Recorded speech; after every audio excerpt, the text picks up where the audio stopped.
আসসালামু আলাইকুম। কেমন আছেন আপনি? ভালো আছি।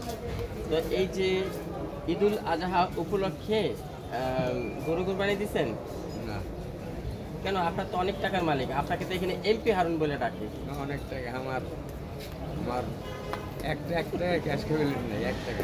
বলছে আপনাকে তাহলে এমপি হারুন বলে কেন মানুষ? হারুন আছে কমসে কম ৫০ জন হারুন উপাধি আছে।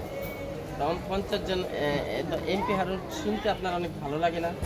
ভালো লাগে, অনেকজনে বিশ্লেষণ করে সবাই দেখছে কি যে কাজ করে। আচ্ছা, কিছুদিন আগে আমরা জানতে পারলাম যে আপনি তো মিটারে কারেন্ট ব্যবহার করেন, কিন্তু তবুও একজন ম্যাজিস্ট্রেট এসে আপনার কারেন্টটা কেটে দিল এবং আপনার নামে মামলা দিল। না, কেটে দেয় কেটে দেয় আমার মানুষের কথা এখানে। ওই যে আমার নাতি হত্যার মামলা করছি, মামলার ইয়াতে ওরা শত্রু পার্টি, ওরা মিথ্যা কথা বললে মামলা হয়েছে। আচ্ছা আচ্ছা আচ্ছা। তো আপনার নাতি যে মারা গেছিল কয়দিন আগে একটা প্রতিবেদন করেছিলাম, সেই নাতির আপনার তো আর কোনো মামলার কোনো হদিশ খুঁজে পাওয়া গেল না। 11 মাস হয়ে গেল অন্তরি প্রতিবেদন পাঠায় নাই, পাঠাইবে। এতদিন হয়ে গেল, 11 মাস হয়ে গেল অন্তরি প্রতিবেদন পাঠায়। 11 মাস হয়েছে? 11 মাস হয়ে গেছে। এটা কোন থানার আন্ডারে? খালি থানা ঠান্ডারে। আচ্ছা আচ্ছা। তো প্রিয় দর্শক, এই হারুন, এমপি হারুন বলে আর সবাই তাকে ডাকে, মজা করে হোক আর সম্মান করে হোক।